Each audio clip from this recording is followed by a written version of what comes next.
Bom dia. Tudo bem, gente? Bom, obrigada pelo convite. Estou me sentindo super honrada de estar aqui hoje. E, como a Cláudia, esse assunto é super novo para mim.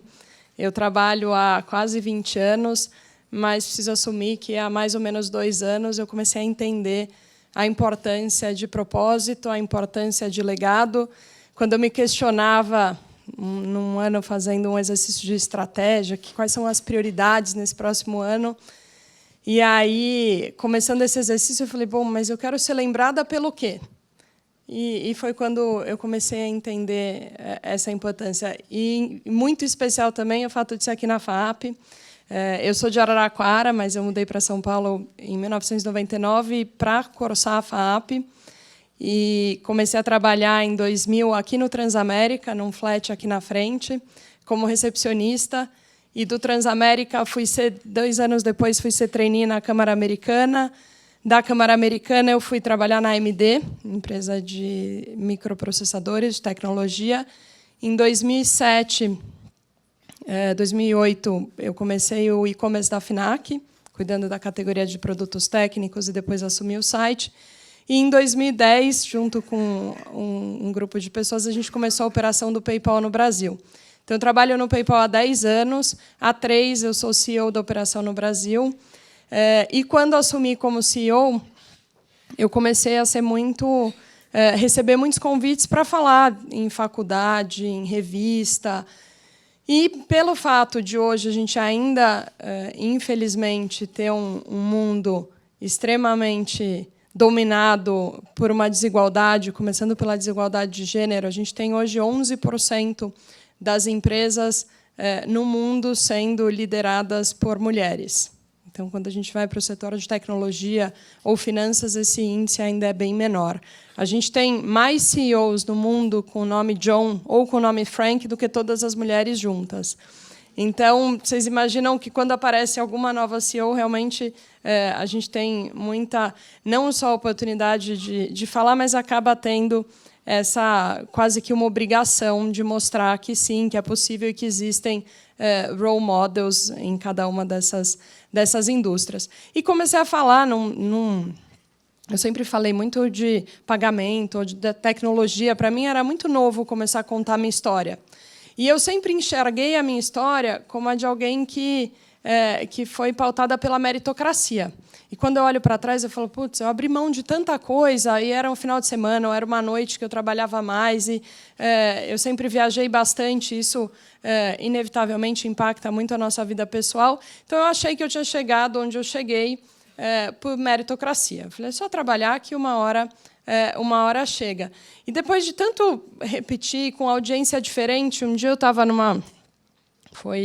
começo do ano passado, eu fiz uma palestra numa faculdade chamada Uniítalo, e o curso é das 5 da manhã às 8 da manhã. Então, são pessoas que provavelmente trabalham de dia, à noite, é um curso de administração e contabilidade.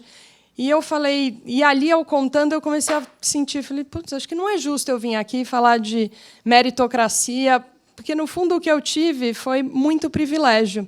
E ali eu entendi que o tamanho do meu privilégio é o tamanho da responsabilidade que eu tenho para com essa sociedade e conseguir dar para essas pessoas ao meu redor as mesmas oportunidades que eu tive. E, mais do que isso, eu conectei muito com o que a Tânia disse.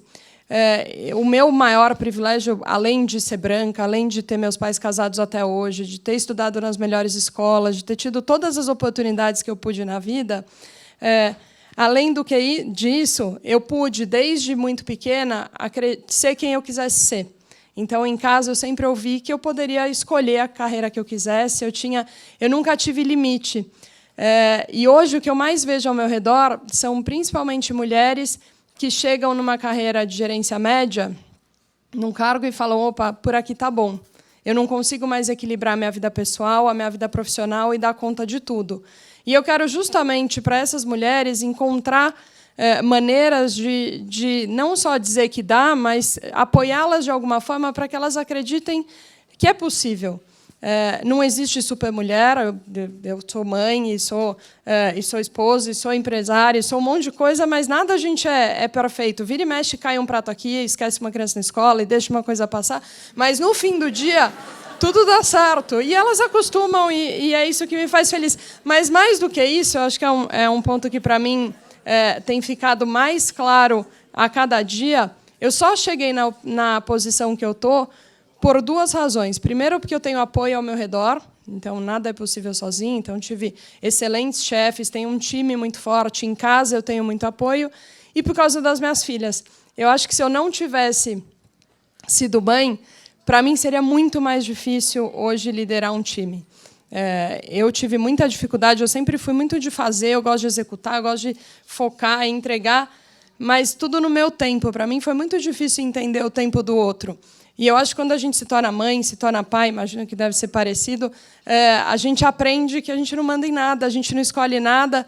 E a minha filha mais velha me mostrou isso de um jeito bem claro desde o começo. Ela escolheu nascer dia 24 de dezembro, 8 da noite. Então, ela já falou, olha, aqui quem manda sou eu, não é você, acabou. E, a partir disso, quando eu voltei da minha primeira licença maternidade, eu comecei a olhar para as pessoas diferentes. Você começa a ter muito mais empatia com a dor do outro e não só se preocupar com o seu. Eu tenho ainda mais um privilégio. Eu faço parte desse grupo da Fundação Dom Cabral, o CEO Legacy, onde a gente justamente trabalha em quais são os legados que esse grupo de CEO vai deixar. E hoje eu faço parte de um grupo sobre diversidade e inclusão. Eu comecei a me envolver com esse tema por conta da diversidade de gênero, dos desafios das mulheres em geral. E ali no grupo eu comecei a conhecer muito mais da diversidade. Hoje a gente fala bastante sobre pessoas com deficiência, diversidade racial, LGBTQI+, os egressos. Então, fazendo trabalhos que eu tenho no PayPal, seja aqui no Brasil ou em outros países, tentando dividir com outras empresas muitas vezes até mais machistas, mais dominadas por homens do que a minha indústria, como Gerdau, Cargill, entre outras.